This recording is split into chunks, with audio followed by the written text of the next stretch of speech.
আবির্ভূত হয়েছিলেন? কোথায় আবির্ভূত হয়েছিলেন আমার গোবিন্দ? দুই জায়গায় হয়েছিলেন। একটা ভাবে তিনি কংসের কারাগারে, আর বংশীধারী রূপে নন্দালয়ে। কংসের কারাগারে ঐশ্বর্য স্বরূপে, আর নন্দালয়ে আবির্ভূত হয়েছিলেন মাধুর্য স্বরূপে। এখন নন্দ মহারাজ নিয়ে আসলেন তাকে, বসুদেব যখন নিয়ে আসলেন, বসুদেব এনে যখন রাখলেন মা যশোদার পাশে, তখন মথুরার কৃষ্ণ ব্রজের কৃষ্ণের সাথে মিশে গেলেন।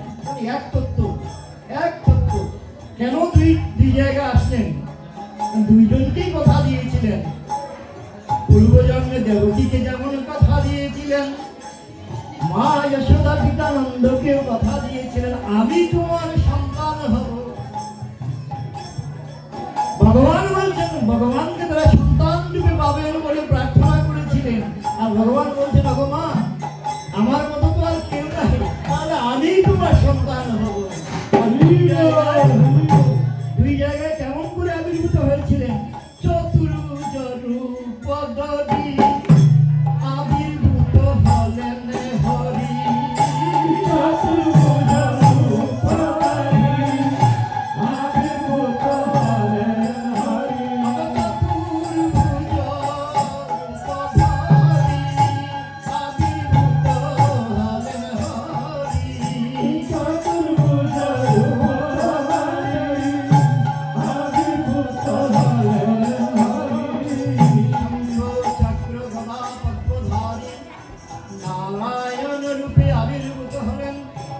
নারায়ণ বলেছিলেন, আমি তোমার পুত্র হব। এবার যদি শিশু হয়ে যান, তাহলে নন্দ ভাববে বা যশোদা ভাববে এটা মানব শিশু। দেবকী বসুদেব ভাববেন এটা মানব শিশু। তাই আসছেন কিভাবে? চতুর্ভুজ। মা যখন বললেন, সম্বর সম্বর তোমার এখানে রূপ, হে গোবিন্দ তোমার এই রূপ সম্বরণ করো, আর শিশু হয়ে আমার কুলে আসো। মা বুঝতে পারছেন তো? মা আপনারা বুঝতে পারছেন? দেবকী যখন বললেন তোমার এই চতুর্ভুজ রূপ সম্বরণ করো, আমি চাই না তোমার চতুর্ভুজ রূপ, যাও করো। আমি তো তোমাকে চতুর্ভুজ রূপে চাই নাই, আমি তো তোমাকে আমার সন্তান রূপে চেয়েছিলাম। তাই তুমি সেই সন্তান স্বরূপে আসো। চতুর্ভুজ রূপ ত্যাগ করি আমার প্রাণ গোবিন্দ বৎস বৎসল ভগবান মায়ের বাঞ্ছা পূর্ণ করার জন্য মনুষ্য রূপ ধারণ করলেন। নিতাই গৌর প্রেমানন্দে হরি হরি।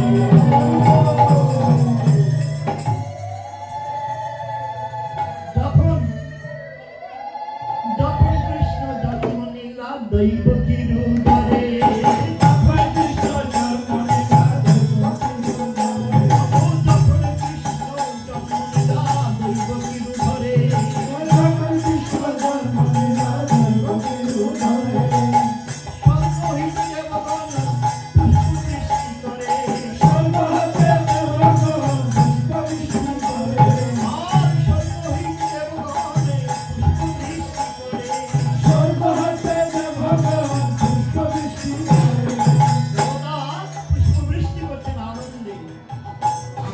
আনন্দ হয় তো? কার কার আনন্দ হয় একটু হাত তুলবেন। আনন্দ হয় কার কার হাত তুলবেন। সত্যিকার অর্থে আনন্দ হয়? সত্যিকার? কতক্ষণের জন্য মা? কতক্ষণের জন্য? এই আনন্দটা কতক্ষণের জন্য? যতক্ষণ এখানে আছি ততক্ষণ, তাই না? আর এখানেও সবসময় হয় না। কিন্তু একটা কথা বলে রাখি তো, আনন্দ সীমাহীন। আর আমাদের যেটা হয় এটা সাময়িক সুখ, যেটা আসে যায়, আসে যায়। একটু কীর্তন হলো, নাচলাম গাইলাম খুব, দুই হাত তুলে কীর্তন শেষ, আমার আনন্দ শেষ। তাই কিন্তু দেবতাদের এমন আনন্দ হয় নাই। পরমানন্দ হয়েছে। যে আনন্দ স্বরূপ হচ্ছে আমার গোবিন্দ। আমার গোবিন্দ স্বরূপ কি? গোবিন্দ গোবিন্দের স্বরূপ কি গো? সচ্চিৎ আনন্দ স্বরূপ, সচ্চিৎ আনন্দ স্বরূপ আমার প্রাণে গোবিন্দ, প্রাণে গোবিন্দ আমার সচ্চিৎ আনন্দ স্বরূপম। তার মূল স্বরূপ হচ্ছে কি? আনন্দ। আর সৎ আর চিৎ হচ্ছে তার বিশেষণ, তার গুণ। কৃষ্ণের গুণ হচ্ছে সৎ আর চিৎ, আর তার স্বরূপ হচ্ছে আনন্দ। আমাদের দেহ যেভাবে গঠন হয়, ভগবানের দেহ সেভাবে গঠন হয় না। আমাদের দেহ কি দিয়ে গঠন হয়? আমাদের দেহের মধ্যে 10টা ইন্দ্রিয় রয়েছে, মন, বুদ্ধি, চিত্ত, অহংকার রয়েছে, 3 ধরনের দেহ রয়েছে, স্থূল দেহ, সূক্ষ্ম দেহ, কারক দেহ, তারপরে রক্ত, মাংস, মজ্জা, হাড়, এইগুলো সব কিছু দিয়ে আমাদের দেহ। ভগবানের দেহ সচ্চিৎ আনন্দ স্বরূপ, আনন্দ হচ্ছে ভগবানের স্বরূপ। তাই একবার যদি আনন্দ প্রাপ্তি হয়ে যায়, ভগবত প্রাপ্তি হয়ে গেল। তাই দেবতাগণ যখন পুষ্প বৃষ্টি করছে, তখন ব্রহ্মা কি করলেন? ব্রহ্মা কংসের কারাগারে আসলেন। দেবতা যখন পুষ্প বৃষ্টি করছেন, আনন্দে গোবিন্দের জয় দিচ্ছেন। গোবিন্দ জয় জয়, গোপালে জয় জয়, গোবিন্দ জয় জয়, গোপালে জয় জয়, গোবিন্দ জয় জয়, গোপালে জয় জয়, গোবিন্দ জয় জয়, গোপালে জয় জয়, গোবিন্দ জয় জয়, গোপালে জয় জয়, গোবিন্দ জয় জয়, গোপালে জয় জয়, রাধা মাধব হরি গোবিন্দ জয় জয়, রাধা মাধব হরি গোবিন্দ জয় জয়, রাধা মাধব হরি গোবিন্দ জয় জয়, রাধা মাধব হরি গোবিন্দ জয় জয়, গোবিন্দ জয় জয়, গোপাল জয় জয়, গোপাল জয় জয়, গোবিন্দ জয় জয়, গোপাল জয় জয়, গোবিন্দ জয় জয়, গোপাল জয় জয়। দেবতাগণ জয় দিচ্ছেন, ব্রহ্মা শুনেছেন। ব্রহ্মা কি করলেন? কংসের কারাগারে এসে উপস্থিত হলেন। কেন আসছেন? না, এবার কি করবেন ভগবান? এবার কোন লীলায় আসছেন? মনুষ্য লীলায়, ঠিক না? মানুষের মতো আসবেন। তো মনুষ্য লীলায় যখন এসেছেন, মনুষ্য লীলায় আমরা কি করি গো? মায়েরা যখন গর্ভবতী হন, তখন আমরা কি করি? একটা অনুষ্ঠান হয় না? একটা অনুষ্ঠান করি না আমরা? মা যখন 7ম মাসের গর্ভ হয়, তখন কি করা হয় গো? স্বাদ ভক্ষণ করা হয়। ব্রহ্মা এসে দেখবো কি স্বাদ ভক্ষণ কে করবে? স্বয়ং ব্রহ্মা আসলেন। ব্রহ্মা এসে গর্ভস্তুতি করছেন, বলছেন সত্যব্রতম সত্য পরম ত্রিসত্যম সত্যস্য জুহুনি নিহিতং চ সত্যে সত্যস্য সত্যামৃতম সত্যনেত্রম সত্যাত্মকম ত্বং স্মরণম প্রপন্যে। কয়বার সত্য বললেন? আমি আবার বলবো, কাউন্ট করুন। সত্যব্রতম সত্য পরম ত্রিসত্যম সত্যস্য জুহুনি নিহিতং চ সত্যে সত্যস্য সত্যামৃতম সত্যাত্মকম ত্বং স্মরণম প্রপন্যে। কয়বার হলো? 9 বার। 9 বার ব্রহ্মা ভগবানকে সত্য বলেছেন। এই ভাগবতের 10ম স্কন্ধে যেখানে কৃষ্ণের আবির্ভাব লীলা হচ্ছে, সেখানে বেদব্যাস শ্রী শুকদেবের মুখ থেকে কীর্তন হচ্ছে। 9 বার ভগবান যে সত্য স্বরূপ, তা প্রমাণ করার জন্য এই শ্লোকের অবতারণা করেছেন ব্রহ্মা। তার প্রমাণ আজকে আমি বলেছিলাম 2 স্থানে হয়েছে। আমি একটা দিকে ঘটনা বলবো, কারণ সময় স্বল্প। তো আমি যশোদার ঘরে কিভাবে আসলেন সেই কথাটা আমি আপনাদের কাছে বর্ণনা করব। পূর্বজন্মে সপ্তকল্প, কল্প বুঝেন? সপ্ত জন্ম না গেল দাদা, আমরা অনেক কীর্তনিয়ারা বলি সপ্ত জন্ম। শাস্ত্র পড়ি না, গুরু গোবিন্দের আশ্রয়ে যাই না, উস্তাদের কাছে যাই না, আর কীর্তনিয়া হয়ে যায়। কীর্তন গাওয়া এত সহজ না। শাস্ত্র বলছেন আমাদের 4টা দোষ রয়েছে। আমরা কথাগুলো একটু মনোযোগ দিয়ে শুনুন ও দাদা ও মায়েরা, আপনাদের কাছে বড় জুড়ে বলছি গো। হ্যাঁ, অনেক কথা তো বলেন গো, ঘরেও বলেন বাইরেও বলেন, এইখানে একটু বন্ধ করুন প্লিজ।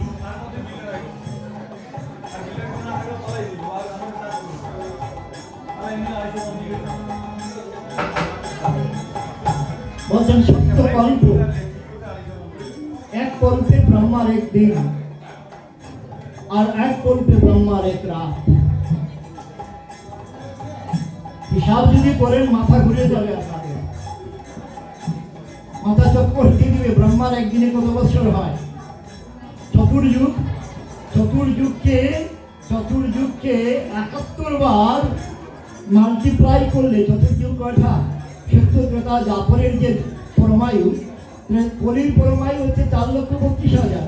তাকে দুই দিয়ে গুণ করুন, তাহলে দ্বাপরের পরিমায়ু। তাকে 3 দিয়ে গুণ করুন, ত্রেতার পরমায়ু। 4 দিয়ে গুণ করুন, সত্যযুগের পরমায়ু। সব কিছু মিলে 4,32,00,000 উপরে বৎসর হচ্ছে 4 চতুর্যুগের সমান। তাকে 71 দিয়ে গুণ করলে যে সময় হয়, সেই সমাহারকে 1000 দিয়ে যখন গুণ করা হয়, সেটা হচ্ছে ব্রহ্মার এক দিন বা এক কল্প। 7 কল্প এই যে নন্দ যশোদা ভগবানকে পুত্র রূপে পাওয়ার জন্য আরাধনা করেছিলেন। কতদিন? 7 কল্প। সর্বশেষ কল্পে এসে ভগবান কথা দিয়েছিলেন যে আমি তোমার রূপে যাব। তাই আবার পরীক্ষা করছেন। পূর্বকল্পে ছিলেন ধরা আর দ্রুণী, নাম মনে রাখবেন কি ছিলেন? ধরা আর দ্রুণী, ব্রাহ্মণ আর ব্রাহ্মণী, নন্দ এবং যশোদা। দ্রুণী ছিলেন নন্দ আর যশোদা ছিলেন ধরা। ভিক্ষা করে জীবন নির্বাহ করছেন। সত্য কথা বলতে কি জানেন, এখানে ব্রাহ্মণ কেউ আছেন? ব্রাহ্মণ দাদা কেউ আছেন তো? ব্রাহ্মণদের জীবিকা নির্বাহের ভিত্তি হচ্ছে ভিক্ষা। রাধে রাধে। ব্রাহ্মণদের জীবিকা নির্বাহের ভিত্তি, আজকাল আমরা করি না, সেটা অন্য ব্যাপার, কিন্তু বৈদিক বিধান অনুযায়ী ব্রাহ্মণ ভিক্ষা বৃত্তির মাধ্যমে, ভিক্ষা বলতে কেবলমাত্র যেভাবে ভিক্ষুকরা ভিক্ষা করে সেটা না, তাও বিধিবিধান আছে। হ্যাঁ, সেটা অভিশপ্ত ঠিক আছে, বেদের কথা যেটা 2.5 গুণ ভিক্ষা করতে হয়। 2 ঘরে যাবেন, যা পাবেন, আরেক ঘরে গিয়ে 1 দণ্ড কাল দাঁড়াবেন, দাঁড়াইয়ে যা নিবে তা নিয়ে চলে আসবেন, আর তার দিয়ে গোবিন্দ সেবা করে প্রসাদ দেবেন। এটা হচ্ছে ব্রাহ্মণের জীবন। এইভাবে ধরা এবং ধুলি তাদের জীবন অতিবাহিত করছে না। একদিন আমার প্রাণে গোবিন্দ, প্রাণে গোবিন্দ অতিথি রূপে ধরা এবং দ্রুণীর দুয়ারে আসলেন। সেই সময় দ্রুণী ভিক্ষা করতে গিয়েছেন, আর ধরা গৃহে, তাদের গৃহে কোনো সঞ্চিত ধন থাকে না। আমাদের যেভাবে চাল ডাল থাকে, তাদের তারা ভিক্ষা করে যা পান তা দিয়ে কোন রকম গোবিন্দের সেবা করে প্রসাদ নিয়ে জীবন ধারণ করে। দ্রুণী গিয়েছেন ভিক্ষা করতে, এদিকে ঠাকুর এসছেন। ঠাকুর এসেছেন কি করার জন্য? পরীক্ষা করার জন্য। এসে বলছে, দাদা মা আমায় খেতে দে মা, ও জননী আমায় খেতে দে মা,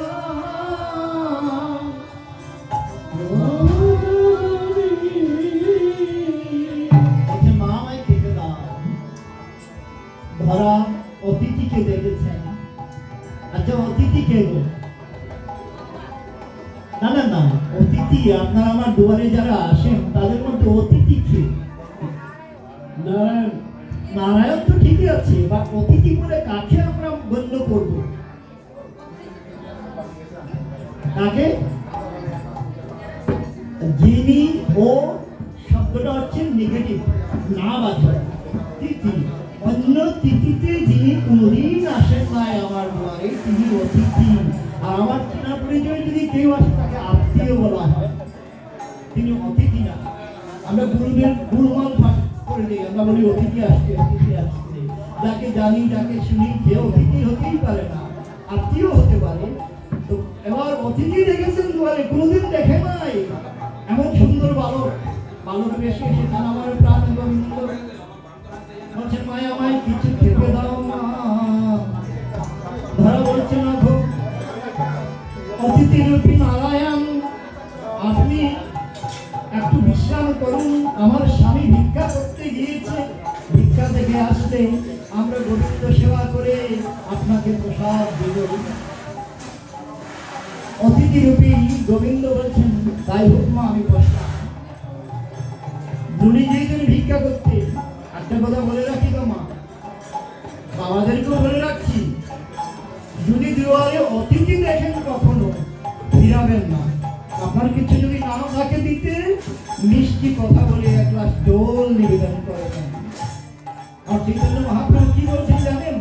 যখন ভারতী বিষয় এসেছিলেন, ভারতী বিষয় অতিথি ছিলেন, আর কখনো আসেন নাই। মা সচিরানী তার ওই পূর্বপুত্র যখন তাকে একদিন সন্ন্যাস করে গিয়েছিলেন, মায়ের মনের মধ্যে ভয় ছিল যদি এই পুত্র চলে যায়, আমার নিমায় চলে যায়, তখন তিনি আশ্রয় দিতে চান নাই। তখন মহাপ্রভু বলেছিলেন করো মা অতিথি সেবা, পূর্ণ হবে মনে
তারপরে কি বলছে?